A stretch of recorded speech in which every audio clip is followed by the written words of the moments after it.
Welcome to USA Global TV and Radio, where our mission is to provide education, entertainment, hope, and inspiration. USA Global TV and Radio connects you with experts and audiences all around the world every single day to help you succeed in business and to live a richer life. Visit us at USAGlobalTV.com to learn about career and life-changing training and mentoring programs like the Listening Mentor. Subscribe to our newsletter to stay informed about our special programs and offers. Discover how you can become a guest on one of our shows or a host or producer of a USA Global TV and Radio show of your very own. That's USA Global TV and Radio, where the doctor is always in.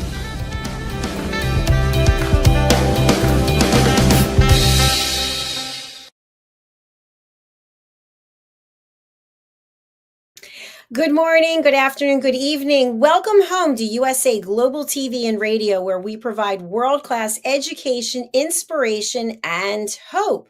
I'm Dr. JACALYN KERBECK, and our show today is The Resume Whisperer and Corporate Culturist, starring Mr. JosefStetter, who will be joining us from Canada. Thank you so much for everyone who is listening or watching on the live or the replay. Wherever you are, we welcome you. We have a whole new following to welcome and introduce for Roku. Thank you so much for being with us. We're super happy to have you. Joseph and I connected a year or so ago. He came to us, I believe, through Google, and I just was really amazed at how many people he has been able to help, whether it is individuals who are looking to make a career change or they're interested in getting some guidance, or it's organizations looking to hire individuals. JosefStetter is the man. He is the expert in all fields having to do with gainful employment. Let's welcome him to the program. Hello, Joseph. Hello. Thank you again. Excited for another episode. Again, I will apologize to the audience for my casual attire. I'm still recovering from shoulder surgery, and it is hard for me to move my arm to get dressed more fancy in that. Well, we're here to pick your brain, so thank you for that. I appreciate it. How are you healing, by the way, and would you recommend this surgery to others? I think it's too early to know. And then I did it because I got to the level where I was in so much pain lifting my beautiful kids that I was like, you know what, if I have to sacrifice 2 to 3 months right now to where, you know, I can't really lift them, or I can lift them with my left hand, but limited kind of thing, in order to be able to enjoy spending quality time with them when they grow up. And, you know, like my son is 1.5 years and, you know, likes to play with trucks and likes to kick the ball around and stuff like that. So I just want to be in a position where I'm not in pain to actually do that with me. So for me, the decision made sense from a perspective of long-term of the benefit. You know, so far so good with physio and range of motion, and hopefully there won't be any complications that surprise me and kind of, you know, afterwards, like let's say the amount of physio will be longer. But at the end of the day, surgery is one of those, you know, is it worth it for you? What's the risk assessments? And in my case, it was my right shoulder, which is my dominant shoulder that I write, and I use most things to lift and things like that. It was just, you know what, the pain level was so high that I was like, I can't even function. I can't sleep. So it was worth that just to be able to have a normal night's sleep kind of thing. Well, we wish you all the best and hope that your healing goes quickly and painlessly. And I'd like to segue with something that you just said about pain. Many times we are in some type of emotional, and sometimes it can become physical pain because we're not in our lane, whether it's in our career, it's in our personal life. When someone is in a job that is not really serving them, they're not showing up as the A player, maybe they've just lost their desire, you're able to help them. You're able to help people from all different walks of life and situations. But I want to talk specifically about companies, leaders that are looking to hire people, can a leader tell, if you're interviewing someone, can they tell that that person is in pain in where they currently are in their career? I think it's related to how good they are at asking open-ended questions and asking for details or insights. Just because someone says, "Tell me about this," most people have been programmed to kind of say, "Here's the formula of smile," a little bit too much, maybe. I mean, smiling is important, don't get me wrong, but this is the information you want to relay. And so, uh, it's considered a trick question to go, "Tell me about a coworker you disliked," or "Tell me about your leadership." Where again, you're not supposed to go into the negative energy side of the conversation because it can be detrimental in essence. But there's also a level of um, understanding that um, in the conversation of how or what, there's ways to gather information. So, for example, one of the questions that I've asked candidates, and it gives me good insights on how serious they are about changing jobs, is if you were the owner or the director or the whatever C-level executives, and you had the opportunity to change 3 to 5 things about the position itself or the organization, what would you change?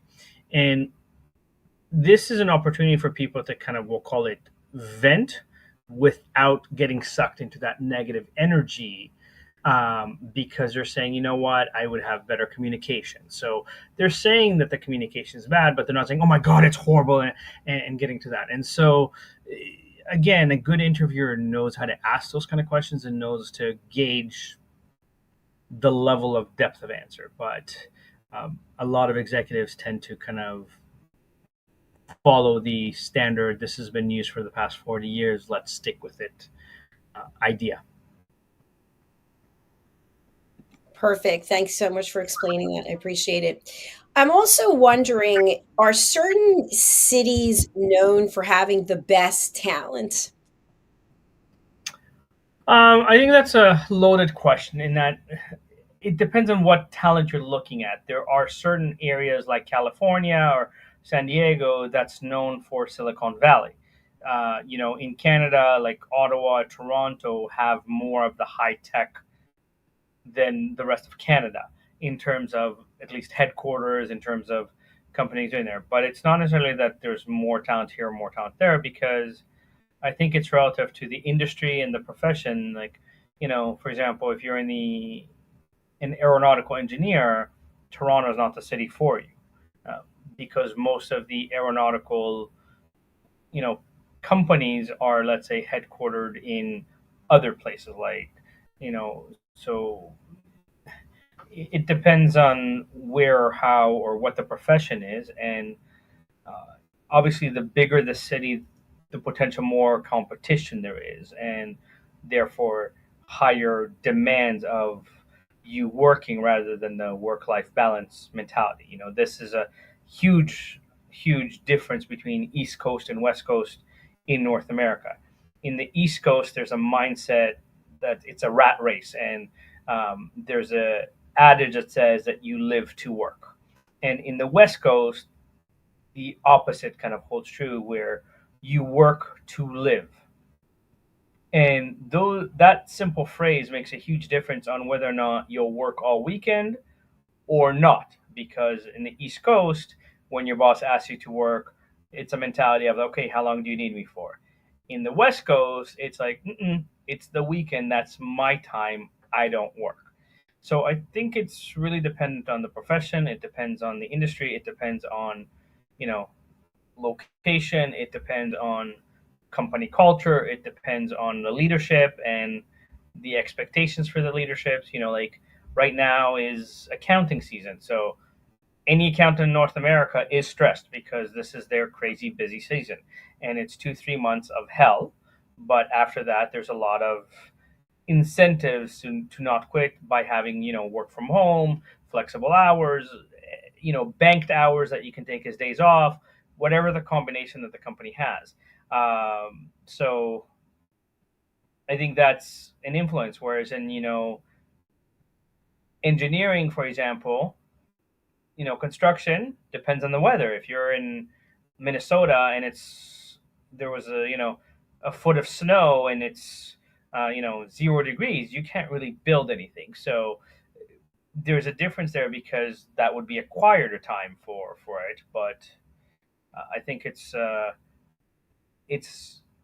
again, there's a lot of variables on whether or not it's a black and white question or answer. Absolutely. That makes sense. Thank you. Something I want to share, and I may have shared this in the past, I'm not really sure, but being from the East Coast, I actually worked for organizations that were in the Midwest. And I remember I went for my final interview. I think there were like 7 interviews. And I was meeting with the then CEO, and I was wearing a red suit and had red nails and red lipstick. And he said, when I look at you, I just see red, and that doesn't fit in here in our culture. And I said, well, I'm in Philadelphia, New York, and it does fit in there. And he said, but I'm like, well, that's where I'll be calling on. That's where my clients will be. And he said, well, you seem to be very assertive and aggressive. And I said, have you ever tried getting someone's attention in New York? It's not the same thing. So it's interesting because that was, I think, a lesson for them. And then also a lesson for me that you have to sort of be a chameleon. But I'm just wondering if employers have that kind of mindset that if they are in a certain part of the country and they're looking for people that have those types of corporate values that the organization has based on where they are. Again, really good organizations understand how important what you just said is. And so they have local HR that creates policies and implements some of these subtle differences. Organizations that are not as good as understanding corporate culture will not. So one of my clients is a company, or a former client was a company called Tata Consulting Services. They're massive. They almost own a third of India. And they were running the workforce in Canada as if it was in India. And every decision had to be approved in India, and every decision had to. And so it created a huge level of inefficiency because Canadians are not in India. Canadians aren't going to accept, you're expected to work 90 hours a week for your salary kind of thing. And so I actually had to go meet with the VPs and create their corporate culture manual in a way that kind of said, look, you can't have every decision approved. Like you're doing a massive project right now that's $50 million. And if you don't have someone here locally to approve certain things up to, let's say, $1 million, you're never going to get this project done and you're going to ruin your reputation. And they listened and understood that, okay, it's an Indian company and there's certain things that fundamentally this is the culture and this is the workforce, but they have to adapt to the market that they're in. And so smart companies and, that are understanding that there is a massive shift in the workforce there, it's not like, yes, people still need a job, but more and more people are looking at your reputation online. People are, connecting with people that work in the company and asking them what's it like to work there before they even come for the interview. So if you're not present to the fact that there's cultural differences, even between, East Coast, Central, West Coast, and anything in between, there's difference between kind of the North, like New York versus having, let's say, Florida, which is more in the South. They're still East Coast, but there's definitely differences in mindset. So it's really important to hone in on that and make sure that those are things that are constantly being addressed, unless you want to be a company that has a very high turnover ratio and therefore a very high negative reviews online kind of thing. Absolutely. Joseph, I have a question about something that you just said, and you and I touched on this on other episodes. But if you think about it, I'll be 61. And when I was in the corporate world, it was cradle to grave. I started with AT&T. I thought I was going to be there forever. And I know you've had a number of different positions. Is it more interesting to have a number of experiences when you're meeting with a prospective leader for whom you might be working, to say, you know what, I worked in this organization, I picked up these skills, I worked over here and I picked up those skills? Is that more attractive than I was in the same organization in different positions in the company, or it doesn't really matter? I think there's a pro and con to both, because I'm someone that switched careers quite a bit because I didn't know what I wanted to do when I grew up. And so I've learned how to leverage the fact that I have a more holistic understanding of business and how business should work.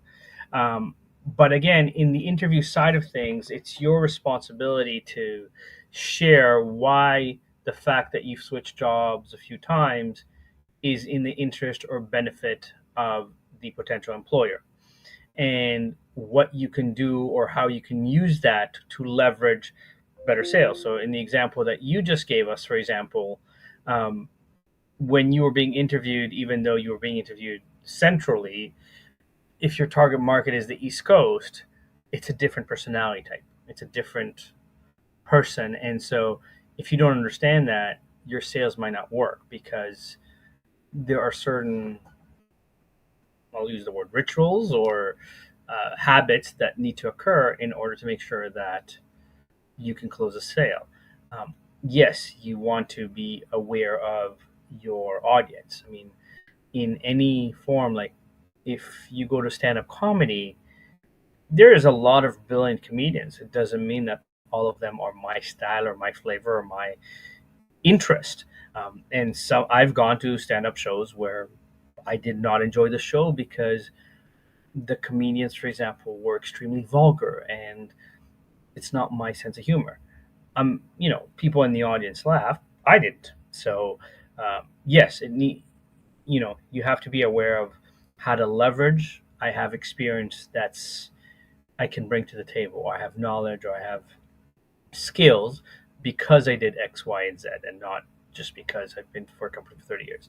Now, on the other hand, if you've worked for a company for a long time, there's a sense of I can count on you. You're not going to leave me. And so if I invest money to train you and develop you, you're going to be somebody I can count on for a longer time. And that is reassuring to companies. But the market has changed so drastically that business schools are teaching students today to work for a company for 3 to 5 years, leave on good terms, go see if the grass is greener on the other side.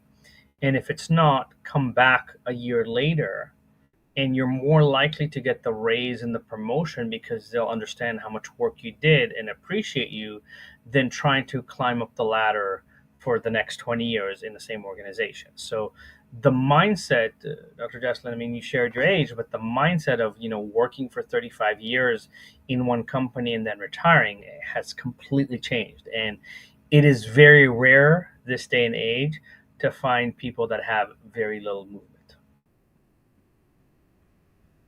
You know what I think is interesting? I was just thinking about this as you were talking.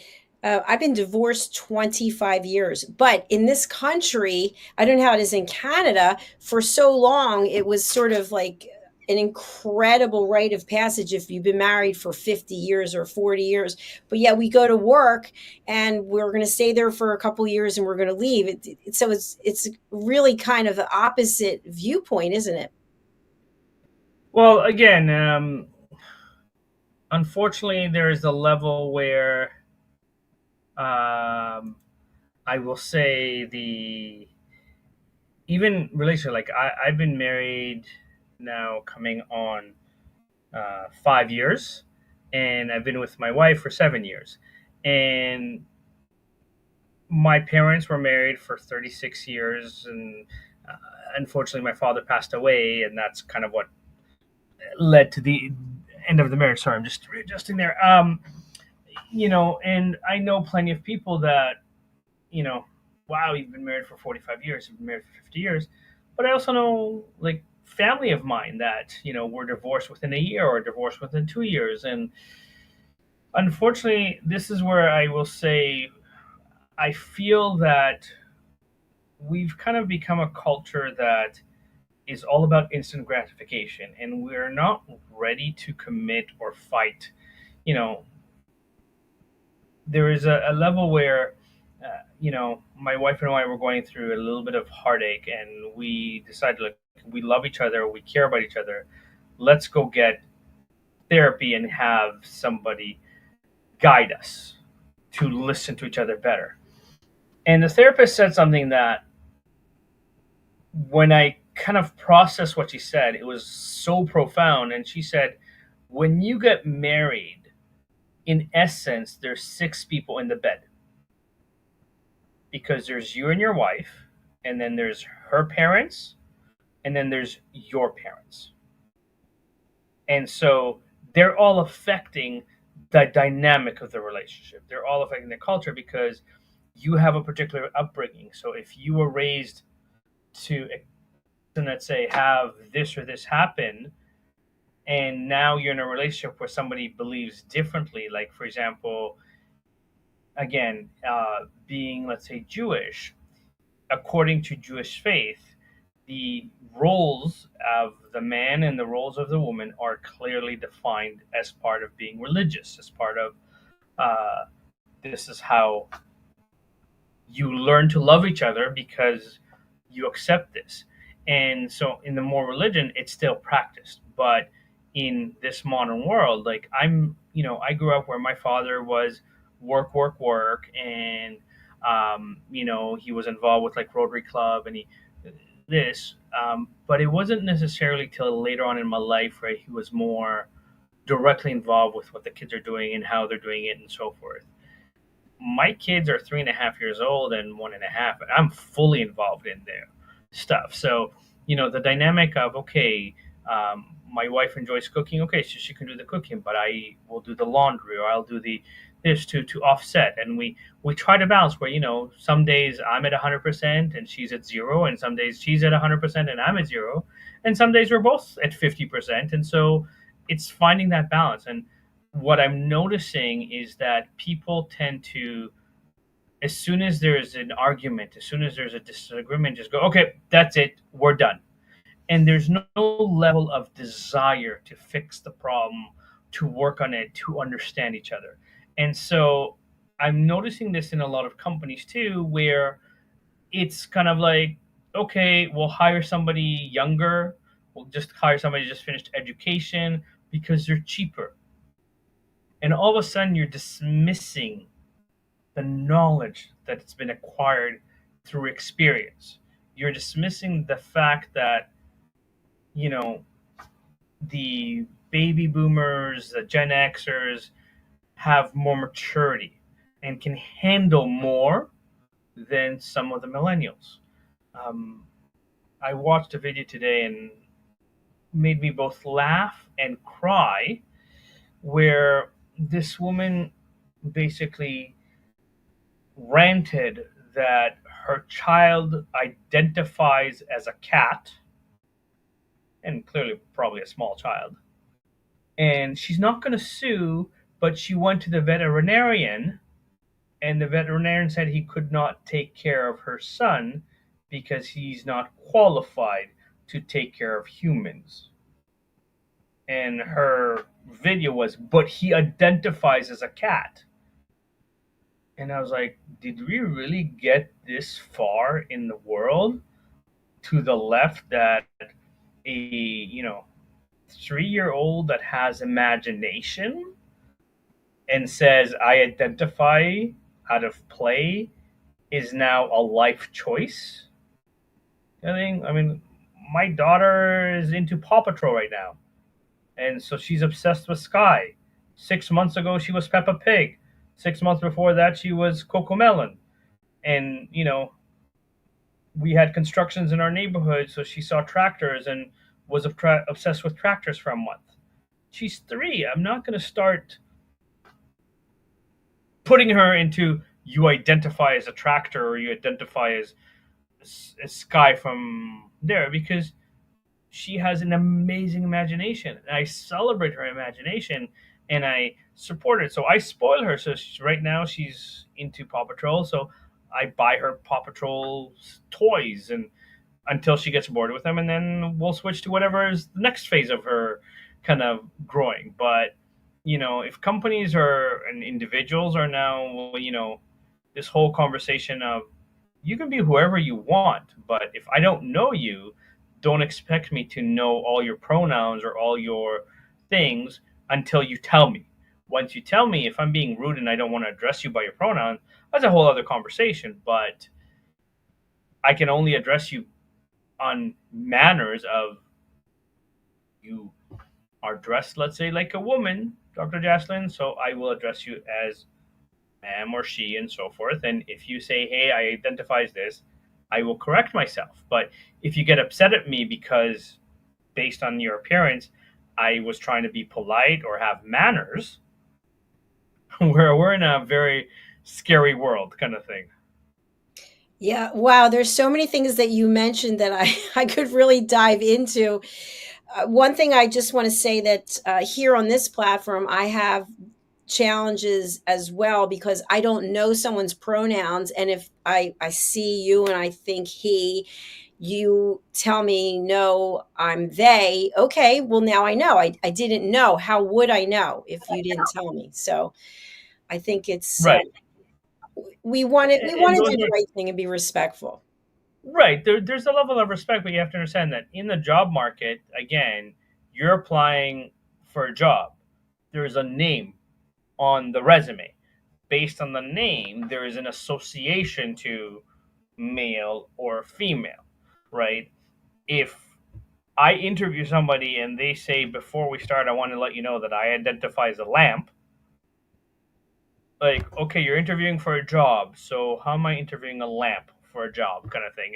There are certain things that again express yourself any way that you want. 20 years ago, people that had tattoos were considered to be, bikers and, you know, kind of associated with, drugs and alcohol and whatever the case may be. Nowadays, there's a level of understanding that tattoos are memories, they're honoring somebody kind of thing, right? And there's tattoos and there's tattoos. If you have, a portrait of somebody, if you have an image that's symbolically to you, more power. But if you have like a skull or a snake coming out of your neck going into your face, and you're trying to be taken seriously in the banking world, might not be. In a similar way that if I go to a doctor's office and my doctor has a blue mohawk or rainbow mohawk and 32 earrings here and 32 earrings here and a tongue ring and a nose ring, my initial reaction would be not what I expect for a doctor. And there might be a little bit of fear of, is this the right professional for me? If I need to hire a painter and two people come to my house, one of them is in a suit and tie, looks like he's never touched paint in their life, and one of them is wearing painter's overalls that has paint on them, by default, I will trust the person with the overalls because it looks like they've done the job. Now, that person might be the salesperson, and so it is on me to do my due diligence to check that the company is legitimate, to check, work, maybe ask for references. But if I don't do that, your appearance, your communication style will have an impact or effect on how you are perceived. We as a society have become like we're using more and more acronyms and less words. I don't intend to run a company where I'm speaking to people in acronyms like BRB, LOL, TTY. No, like that to me is not a conversation. I was teaching like public speaking, and I showed like a funny video, and my students looked at me and went, "Oh my god, sir, that's so lol." And I'm like, "Lol?" They're like, "Yeah, LOL." What does that even, I mean, I know laugh out loud, but what does that mean of their perception of the video? No, but it was more of that lol became the conversation. I'm Ah, like, I'm never going to hire somebody that goes, oh, yeah, when something's funny, it's lol.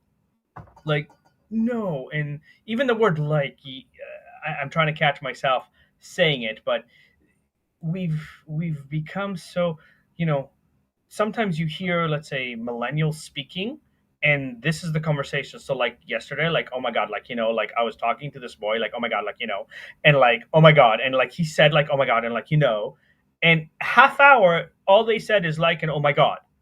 And their friends are like, yeah, I know. And I'm looking at, I'm listening and going, you know what? There's there's nothing in this conversation that makes any sense whatsoever, and nothing's actually been said. So in the same breath, and I'm glad that you're laughing. Like, yes, the world has drastically changed in the last year and a half with AI, and a lot of kids are now, learning how to use AI to get great grades, get into university, pass university, right? It's scary for me to think about the fact that it's possible that in the next year or so, we are going to have engineers that don't know how to think. Engineers that go, ChatGPT said this is what we should do, but ChatGPT doesn't take into account that you have weird weather. Like here in Canada, in Toronto, yesterday was approximately, I would say, 45, 50. Today was minus 15.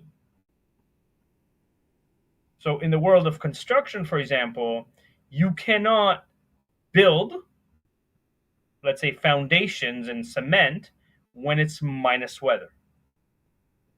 But ChatGPT, when they kind of create a schedule or solve the problem for you, does not take into account weather fluctuations, for example. And I think this is where there's such a massive gap of, AI is brilliant and it can simplify a lot of tasks and it can automate a lot of tasks. I'm not dismissing that. But individuals that now are going to go, I'm only going to do things through AI, are, setting up for a huge, in my opinion, potential crash because human value is going to be dismissed. excellent points. Thank you so much. And, I just want to say something briefly on AI because we could do an entire series just on that. But you and I, as fellow authors, having books on Amazon, it's interesting because I have a couple of books coming out, and Your Beautiful Children will be starring in the one book, Lady Ella Joins the Gym, which is super exciting. When you go to upload your content now to Amazon KDP, there is a question there. Have you used artificial intelligence? I forget the exact Yeah. terminology. And it's an interesting question because if you're not keeping up, if you're not even aware of artificial intelligence, if you're never using like Chat GPT, I love to just run something by Chat GPT. What's the great name of an episode for a television show about this? And here it is, whatever. So my reason for bringing this up is, how will artificial intelligence and the use of it impact the questions that an employer is going to ask? So, by the way, Joseph, in preparing for this interview today, did you use artificial intelligence to learn anything about X, Y, and Z? So again, here's the thing. I don't think that that would be a direct question. The questions will have to become more situational. Meaning, here's a situation. How would you handle it? ChatGPT can get you through, and this is where I differ from many of the other experts in my realm, because I'm not trying to regurgitate what's been told for the past 40 years that, you should say that you're hardworking, dedicated, committed team player with excellent communication skills. I'm not trying to, you know, approach the interview from the same generic yes. And so there's a level where again, the way that interviews are done are going to have to change in the sense that whether it's personality assessments, whether it's psychometric assessments, whether it's, more situational. So here's what happened. What would you do to solve this? Right? ChatGPT can't prepare you for that. ChatGPT can tell you to say these words that are the correct lingo. ChatGPT can tell you to, um, you know, prepare this way or that way, but ChatGPT cannot tell your story because ChatGPT does not know your story.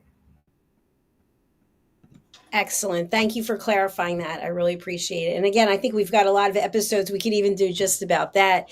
So we're coming down to the end of this show. I want you to just let our audience know that you are open to having guests. We had a fabulous guest last week, and I think the week Yeah, before we are going to have we have some guests booked for the next few weeks, but yes, we are open to having guests. Whether it's your experience of looking for a job that you want to talk about, or whether it's you are in leadership, or like myself, you help other people kind of find a job, and to kind of bring a different perspective that this is what's worked for you or your clients. This is kind of what has happened and why. And, so you can register through their website to kind of you can register through the website to book yourself in as a guest. And again, we welcome both job seekers or people that are thinking of switching jobs, as well as, leadership in a company or entrepreneurs that have people working for them, and what are the experiencing they're having with people in terms of good, bad, or ugly, and to have really more resource and understanding for people to, maximize opportunities. Thank you so much, Joseph. It's an absolute pleasure to have you here with us each and every week, Thursdays at 8 p.m. Eastern Standard Time. To connect with Joseph, you can take your phone right now or your device, and you can go ahead and scan the QR code. Joseph, we are having some guests, as you mentioned, and of course, there's more availability as this is a weekly show. Please go to our website, which is USAGlobalTV.com. And you can book your session. Look for the show, Resume Whisperer. Look for the icon of Joseph, and you can go ahead and book in. Anything you'd like to add before we are automatically closed out? Again, feel free to contact me, ask me questions. I'm here to support you. I'm here to help you. Whether it's the companies that are having trouble finding people, or individuals that need help to get a better job. Fantastic. Thank you again. We'll be back next week. Take care. Bye, everyone.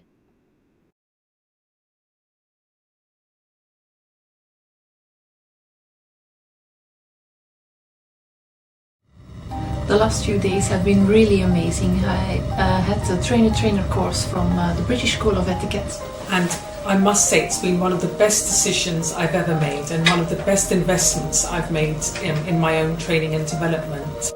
Now, words alone will not describe the transformation and the positive path that I have traveled with the British School of Etiquette. I find I learned a lot from the lessons this time I came. The last few days with the British School of Etiquette have been fantastic. And what I've learned now is really beyond my expectations. This is the most rewarding experience and the best investment I have made this year.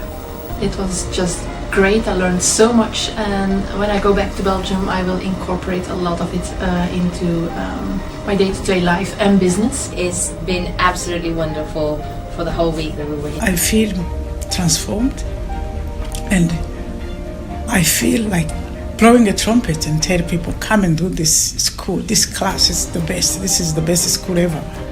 You should take it. It will change your life immediately. I am now able to teach other people how to bring the best of them. Thank you. Thank you, BSC. Thank you. Thank you so much. Thank you.